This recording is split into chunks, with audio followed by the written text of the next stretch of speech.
You are listening to Mining Stock Education. So these are three levers to it. First, the reference price for upstream. Second, the protection of that reference price. And thirdly, an incentive downstream to actually use this Western or /US allied product rather than very, very cheap Chinese product.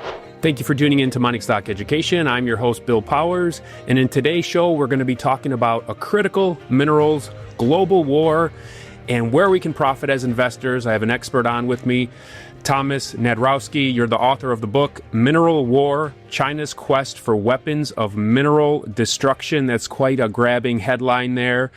You also have a background in the mining industry, so share a little bit about your pedigree before we get into the details of the book, please. Sure. Thanks, Bill. Thanks for having me. So the pedigree is indeed in mining. I worked for many years in a South African mining company that used to be the world's largest gold company, or before the world's largest mining company in general. Anglo American's gold and uranium division that became Anglo Gold and later Anglo Gold Ashanti, starting doing equity market for them and then working in business development during a very interesting period where we were trying to replace the South African reserves with projects all around the world, which allowed me to learn how to value these things at the midst of globalization, which meant 50 different jurisdictions around the world. However, that process was oxymoronic. You cannot replace South African gold reserves. There's nothing quite like this anywhere else, maybe outside of Russia, geologically speaking. So that was the story. I did my CFA, then joined the first hedge fund here in the US and have been managing mining equity books ever since. Critical minerals kicked in for the first time about 10 years ago. Until then, it was precious metals, base metals, and bulks. And that was a very interesting discovery for me. I ran a loan-only book for a family office up in Connecticut. And I found that subsector is not perfectly correlated with other mining sectors, which is exactly what you need within a portfolio that's essentially directional. And so we ran that sub-portfolio for about 2 years before liquidating that. And it was a very interesting lesson that gave me some pointers of what to do later in life, which is the current fund. So critical minerals are the place to be. You wrote a book about it. What is the general thesis of your book? The general thesis is that these metals, for a long time forgotten over those 3 decades of globalization, peace and love around the world, are quasi-monopolized, oligopolized, and now weaponized by our strategic rival, China. Therefore, as the West is trying to rebuild those value chains, there is certain scarcity value in some of those minerals. And what are those minerals? In fact, not minerals, chemical elements as we know, but the common term is critical minerals. For us, in our fund, it falls into 3 buckets. Rare earths, we treat as one, even though it's 16 of those, and we prefer some more to others. Battery materials is the second bucket, and then all the different specialty metals that really have crept into headlines only in the last 2 or 3 or 4 years, precisely thanks to Chinese restrictions on exports and attempts to use that as a leverage in either trade negotiations or some conflicts of sort of security, national security nature between China, its neighbors, and so on. So that's the thesis that requires us to look not only at projects themselves, despite our mining pedigree, but also what it means for that rejuvenation of the value chain, so rebuilding of the value chain. Where exactly will these explorers or developers sell their product? What exactly is the product? Who's the offtaker? Is there an offtaker in the West? Or if not, will there be one on time? So it's a slightly different approach than if you just say invest in gold mining companies. You know that the market is always there. It takes just a helicopter to take it off, the mine site, and that's it. You don't have to worry about it. This is very different. This is really sort of a strategic systemic view alongside those value chains and the Western world's efforts to rebuild those.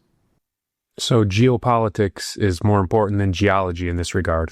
Both are important. You just cannot divorce one from the other. So let's say for us to decide in which metal or metalloid, or maybe not metal, but other element we would like to invest, we have to start with geopolitics. So we have to start with the question, okay, where exactly is there a dislocation in the supply chain, given the restrictions imposed by China, and what it means for the pricing power? Who will have the pricing power alongside, right?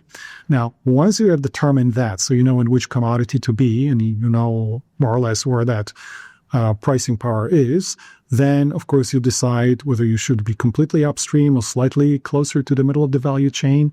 We do look at processing, refining, smelting, compound building for some of the critical compounds that are important for new technologies, both civilian and military. But our bread and butter is really mining, development, and exploration. So we're trying to find opportunities there predominantly. And once you look at that, then of course geology, metallurgy, and eventually engineering are, the typical spheres that you have to target and compare across different relative value comparables. Ideally, that's often difficult in those markets because often there are not so many proxies to compare with. But I think over 3 years that they've been doing this is improving. One of my strategies last year was talking to CEOs of companies that had applications into the Department of War for a grant, and buying those companies before the grant was announced, or perhaps a 9.9% stake was announced, and then just selling it for a 5x after it was announced. It worked out well for me last year. Do you employ that strategy at all, or what's your strategy as you look at U.S. projects? So we are a fund, so we got to be extremely careful with material non-public information if we ever had one. But we do have to pay attention to what the government is doing. Not just this government, but also Europe, Japan, and so on. It's because we're in such a tight spot, really, in terms of the commercial activity, both in terms of risk equity that goes into these places, even though we've been observing a rally for almost a year now, but after 3 or 4 years of dearth. And also when you think about credit. So at the end of the day, sooner or later, these projects will go into feasibility study, final decision, and construction. In many of these products, there are just no banks. There are just no commercial banks willing to actually come out and back them up because they cannot hedge exposure. And it's a work in progress. It's a work in progress in some of these, trying to develop futures markets or maybe OTC forward markets. And of course, government's efforts, as we hear all the time about some reference prices to incentive the production upstream, and then how to protect that from the leakage of the Chinese material that suffers from deflation domestically, supported by subsidies, and eventually also translates into dumping onto the Western markets, which has slowed down considerably this process of redevelopment of these valuations. What's your thoughts on the U.S. government establishing price floors? We saw them announce that for rare earths within the last year. Your cost, and then we'll add on a profit margin. What does that do to the mining market? Okay, so cost plus, which you described, is definitely the best idea to kill business because no company is going to take any risk anymore. And that's as close to socialism as we can get. In fact, that's exactly where our civilian military complex has been for way too long. Hence the problems we're having now. So I would certainly not advocate that.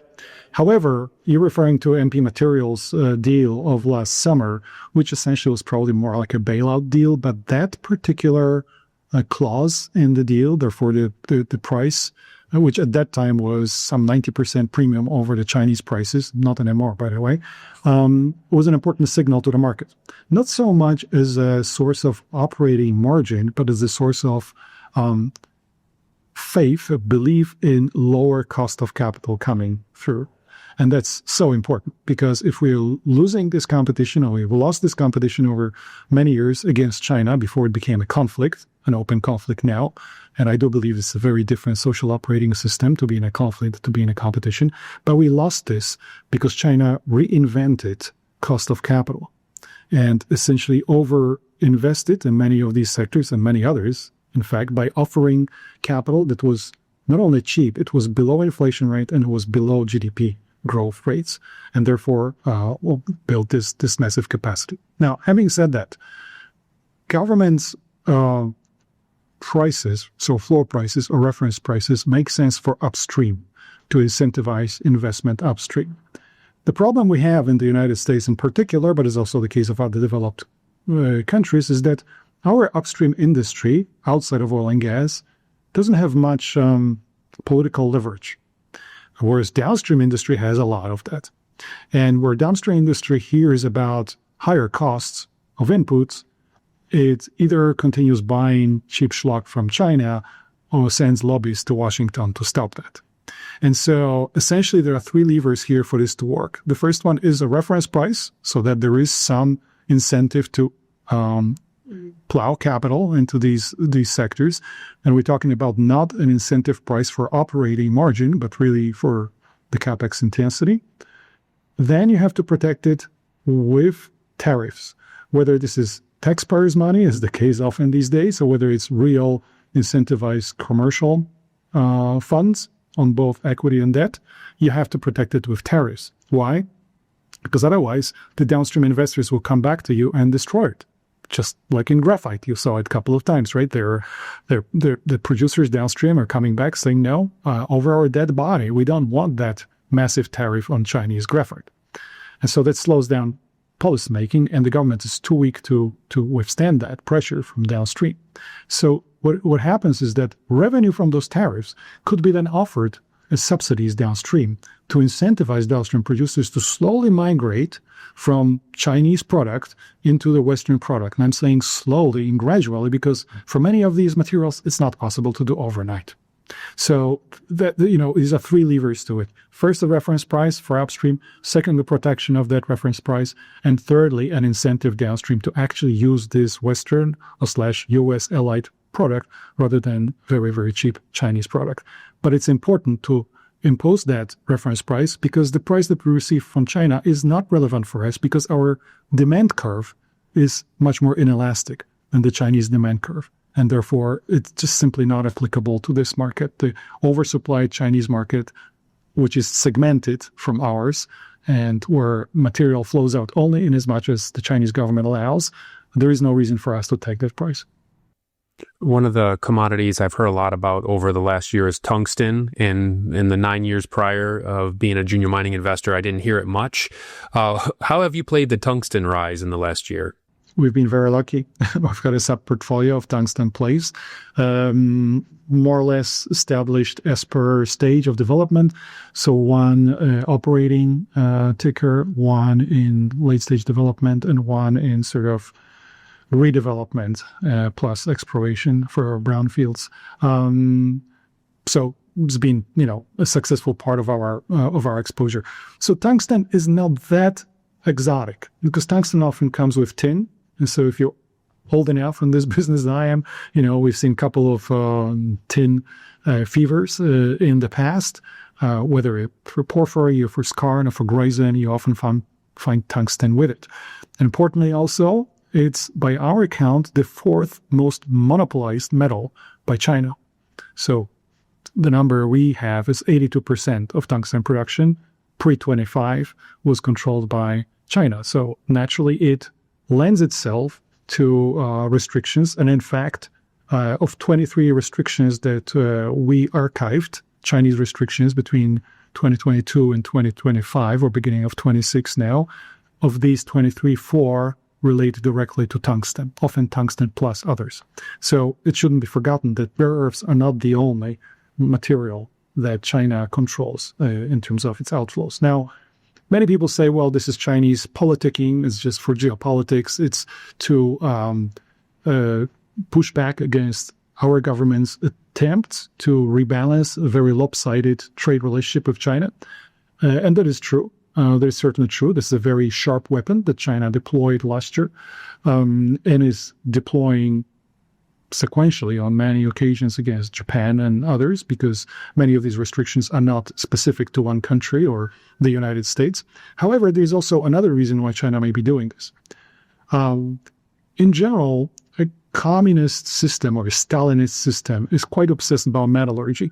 That was the case of Stalin's Soviet Union and Mao Zedong, and it's the case of modern contemporary China as well. It's fairly easy with this underpriced capital to build a lot of metallurgical capacity. Now, once you have that, you have to bring feedstock. Now, for many of these critical minerals, The geology in China is quite helpful, especially in the south and Yangtze Craton, which was part of Gondwana, just like Australia, South America, Africa, or India. So it's rich in many ores, and that helped. But sometimes, of course, since at least Jiang Zemin's era, state-owned mining companies were incentivized to go and look for feedstock somewhere else. Regardless, whether it's domestic or foreign feedstock, China has a processing overcapacity for which it doesn't mine enough. And then it mines more or faster than it replaces those reserves, because that's partly historical legacy of Chinese mining. First, there is no private property in China. So not only there is no property of minerals, that's common with many other jurisdictions, but there is no private property of land. So why would you invest brownfields in something where essentially you just don't have the long-term right to operate? But the second thing is, in the old communist system, many mining operations were in areas that were pretty depressed economically, and they could never really optimize the ore body through drilling. And so often they just had to put some infrastructure, social infrastructure above ground, schools, hospitals, kindergartens, you name it. And that, found that basically they couldn't mine by expanding this brownfields potential. In short, what does it mean? It means that they process more, or refine more than they mine, and they mine faster than they replace the reserves. They'd never be particularly good at that. And even if you look at this, how they function overseas, that is replicated often. There's very little successful brownfields, not to mention greenfields, exploration by Chinese operators. Mostly they just acquire either projects which are archived by local governments, often with historically socialist policies, like around many parts of Africa, or buying juniors, Western juniors, which has been very popular, at least was very popular until the Ukrainian war sort of slowed that down. Although we had one example last year of a successful takeout of a rare earth company, Australian rare earth company in Tanzania, by a Chinese state-directed company. We know China's big in Africa, looking and buying mineral deposits. Do you think the U.S. will be able to compete with China there over the next decade? Not in the same way.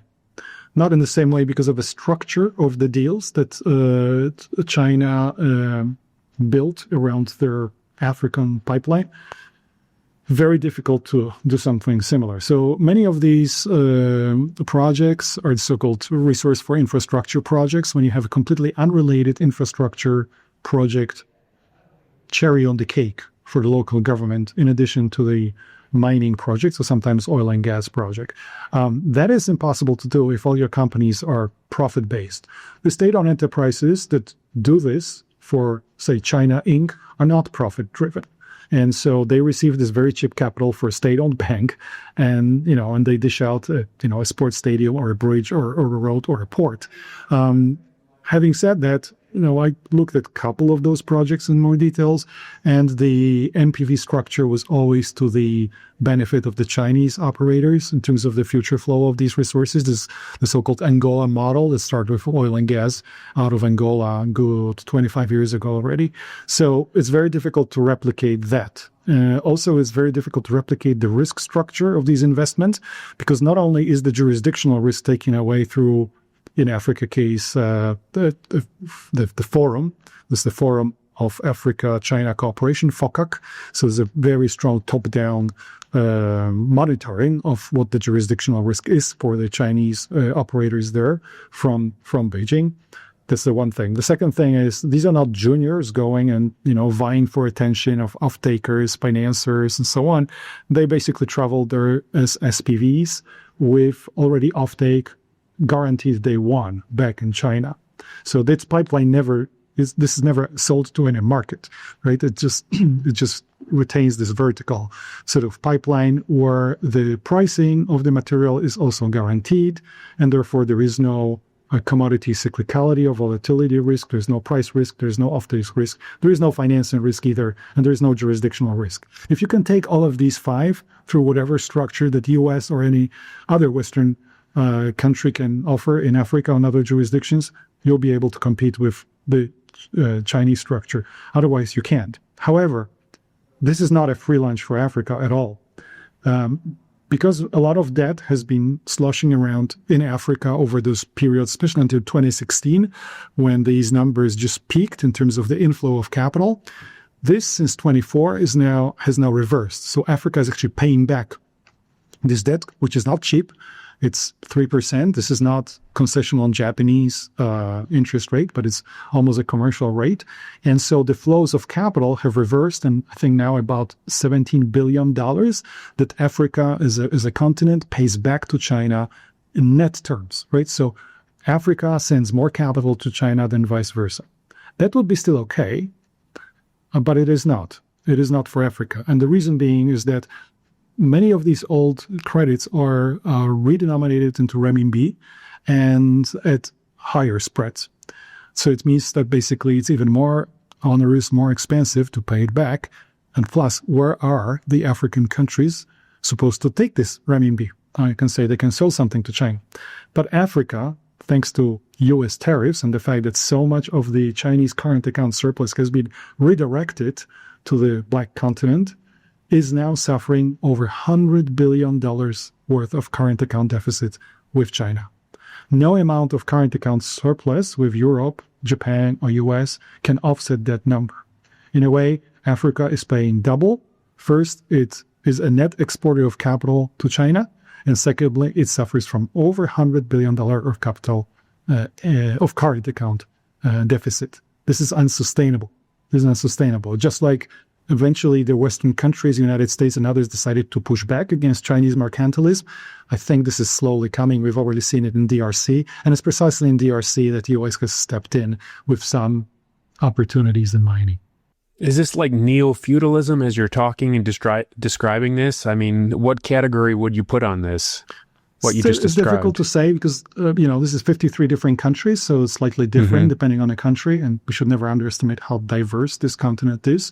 But it's definitely a mercantilist attitude. So from China proper. So accumulation of stock of everything, accumulation of capital, accumulation of physical capital, and this over-reliance on current account surplus as a source of deleveraging for massive over-leverage in the Chinese economy, 320% debt to GDP. We agonize here over our 120 or 25.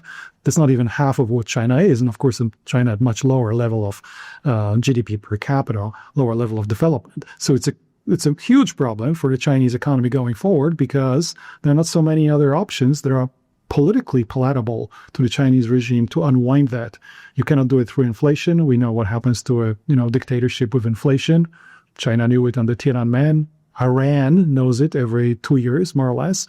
So that's not acceptable. The fiscal reform of 94 cannot be unwound because then the central government would lose all the resources it has to pursue its strategic programs, diplomatic, military, outer space, you name it. And so the other solution would be 2 decades of Japanese-style recession. That's not going to happen. That's simply very different country. There's not the same sort of social cohesion in China as in Japan. And it doesn't grow at 10% GDP per year anymore. So you cannot unwind it. So they found that solution. We can actually borrow foreign demand, borrow and never give it back, whatever the costs overseas of deindustrialization. For Africa, it's dramatic because it means not deindustrialization, maybe outside of South Africa. It means never giving them a chance to industrialize. So you mentioned tungsten was number 4 that China had a stranglehold over. What are the top 3 minerals? The top 3 minerals are heavy rare earths, so essentially dysprosium, terbium, but also yttrium, samarium. Gallium is the second one. And natural flake graphite, if anything, because of spheronization. So that sort of node in the middle of the value chain before coating the material for anode precursors. So heavy rare earths, gallium, graphite, and then tungsten comes fourth. Can you break down gallium? Like, you're the first person that's ever mentioned gallium, I think, on the show in 10 years. Nobody talks about gallium. You know why? What should we know? Because it's difficult to find a miner who will go and dig gallium. And that's not the way to play it. So let me explain to you. First, why is gallium important. Gallium is important for two types of technologies. One is optoelectronics, and that comes through a compound called gallium arsenide. And one is power electronics, and that is with gallium nitride. Power electronics, so wide band gap for everything that has to withstand high temperatures, radioactivity, and so on. Quickly, military applications or dual use.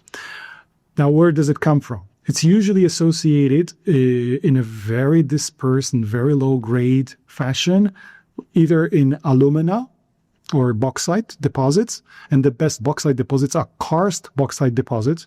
And again, probably nobody on your show has heard, where is the best karst bauxite deposit?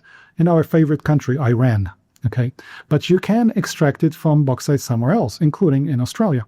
All you need to do is to have this additional line in your alumina refinery to extract that, which Alcoa actually never did in Australia. Now there is a deal between US and Australia, which will incentivize Alcoa to do just that. Rather than sending this alumina to China so that China can control 99% of gallium extraction, there's going to be a special line in the flow sheet in Australia, and that gallium will be produced there.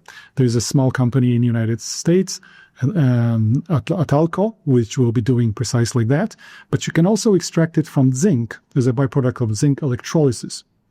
Zinc is fantastic for many minor critical minerals, including indium, including germanium, but gallium is also possible, not as common as alumina.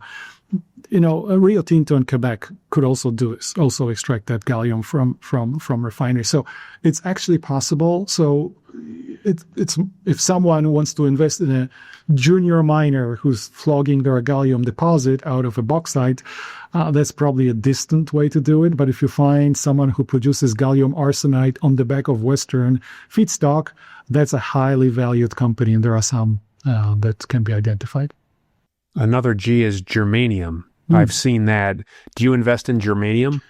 Yeah, germanium, unlike gallium, is actually possible to mine. And I'm aware of two such mines in China. One is called Lincang in Yunnan in the south, and another one is in Inner Mongolia. It's extracted from a coal ash deposit. Remember, coal ash deposits have a lot of different things floating around, including rare earths, not necessarily economic, but it can be found there. Germanium's very important for outer space, for space technologies, satellites. The solar panels you see there are usually from germanium because they can survive going through atmosphere much better than silver or silicon or perovskite or what have you. So that's the material. But it's easier to stockpile. So our U.S. stockpile, the military stockpile, has been dealing with this pretty well.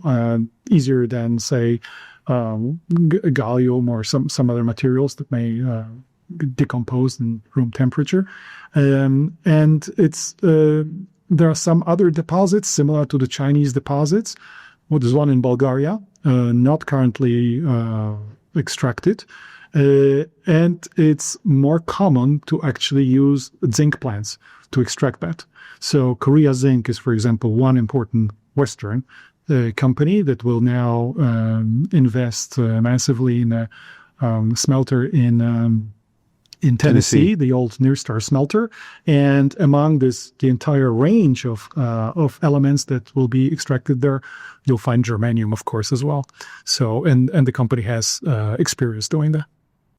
Do you think that this trend, like the Trump administration approves the Korea Zinc smelter in Tennessee, the locals say, let's do it.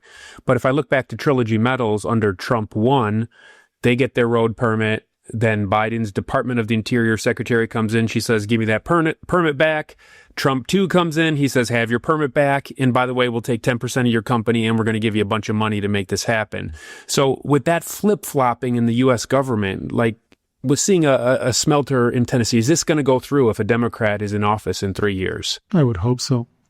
I would hope so that that sort of herky-jerky thing has cost us very precious years, and I would hope that the weaponization of that sector by China last year on two occasions, first in April in response to Liberation Day, and then secondly by escalating additionally 2 weeks before the meeting in Busan, served as a wake-up call that we just don't have time to do this.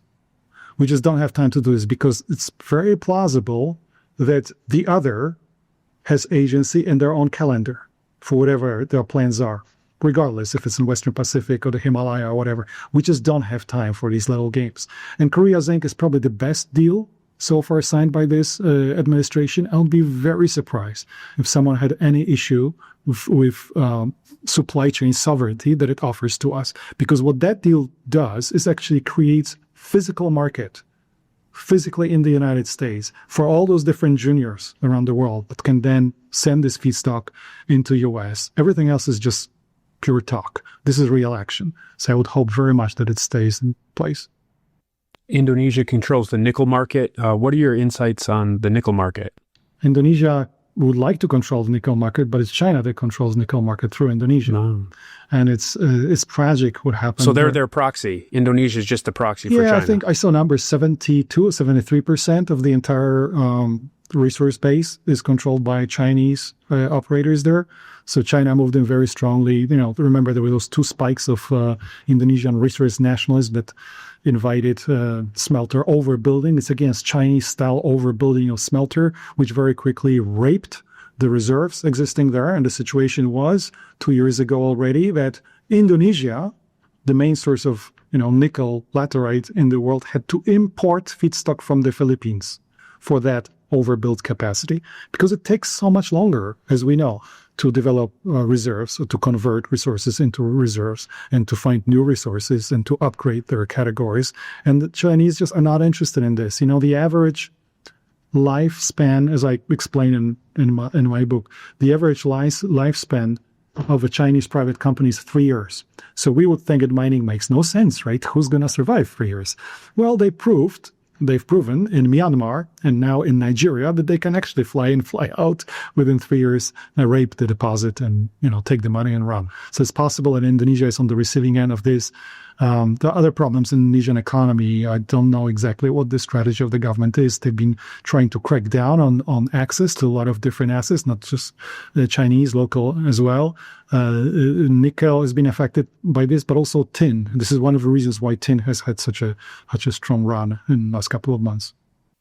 So one of the complaints of Donald Trump in his first term, like with the Paris Accord, was that China doesn't have to operate by these same standards, so they're able to produce lower costs because they don't have all these environmental liabilities and reclamation bonds like we do.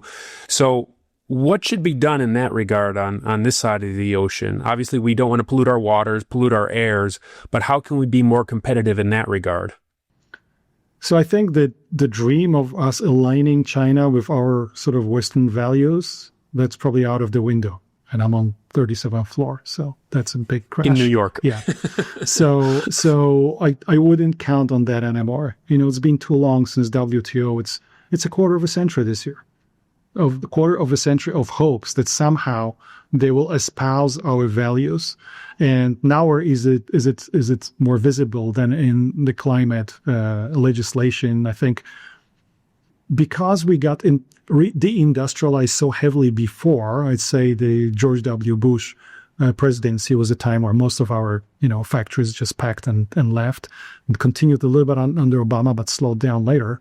I think that the region that most affected by this is Europe, the European Union, with very strict Green Deal legislation, attempt to kind of legislate the entire industrial capacity to extremely high costs of compliance. The pushback now from the industries, which don't have the same lobbying capacity as ours, because the system is a little different, but Europeans understand that they've been taken for a ride by China. Because what does it mean to decarbonize if China adds 75, 80, 90 gigawatt hour of coal capacity every year? It's in just 2 or 3 years, that's more the entire rest the rest of the world over a decade, right? So it's just you can't fight on this. Now, does it mean that we should start using coal everywhere and not clean? This is not going to happen, right? Luckily enough, there's always new technologies. We can always move forward by helping new innovations to be scaled up. So not sending them to China for scaling up, but taking them through pilot, demo, large demo, finding capital for that large demo, and then scaling up to proper commercial capacity. And I still optimistic that on the innovation side, we're going to win it. Where we've been losing it is that the commercialization of these innovations have been all sent to Asia. Less of a problem if it's, really high-end stuff ending up in Japan, Taiwan, and South Korea. Much bigger problem for those large volume things that affects us, metallurgy, that ended up in China. Can you share anything about your exit strategy? We've laid out a big macro worldwide narrative and trend. What's your exit strategy for this trend? Exit strategy for us? You're profiting up. We mentioned, like, for example, your tungsten investments did very good over the last year, but how do you factor in cycles or when to take profits in a company? Yeah, so, we have sort of two tracks on this. So we look at materials that are particularly tight from the economic security viewpoint. And then we have a longer view. And of course, different proxies, different equities represent different timelines there. It's often problematic for an environment with high interest rates when you're very far away from cash. So for the long duration portfolio. So you're trying to actually shorten this duration as much as possible. What does it mean in terms of holding period? Well, we kind of stake it out for about, say, 3 years horizon. However, because the nature of the volatility of this space, this is VAR 22, 23, 25 on 95%. So that's a volatile space. That's not for everybody. And so it means that you have to trade around that, trade around the cycle. If you do see a cycle, so some of these you do see inventory cycles. In others, you will see investment cycles. We know how it is, how we love it in mining, where the two coincide every couple of years. That's the best moment. But we are quite consistent taking profits. We took profits on lithium in February because it had a very, very nice run for about 6-7 months. We're not raging bulls on this sector this year because, if anything, of the major overhang of unsold EVs in China, for which I don't really see a market right now, especially after Mexico slapped these tariffs in January.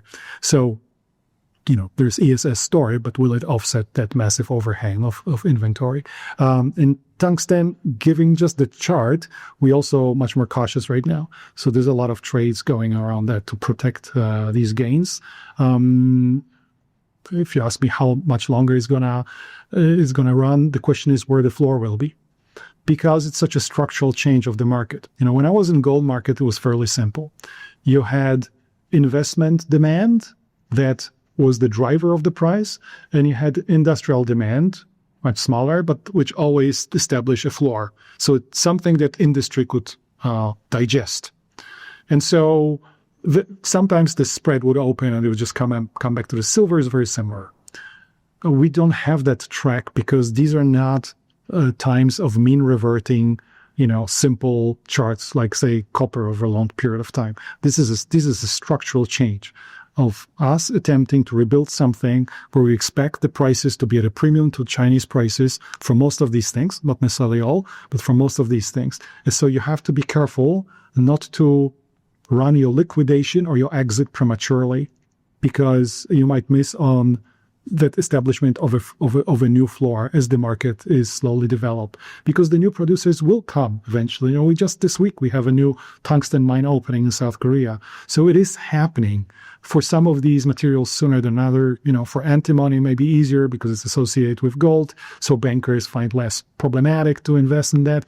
But for many others, it's going to take a while. We still have only one plant in the West that produces dysprosium heavy rare earths.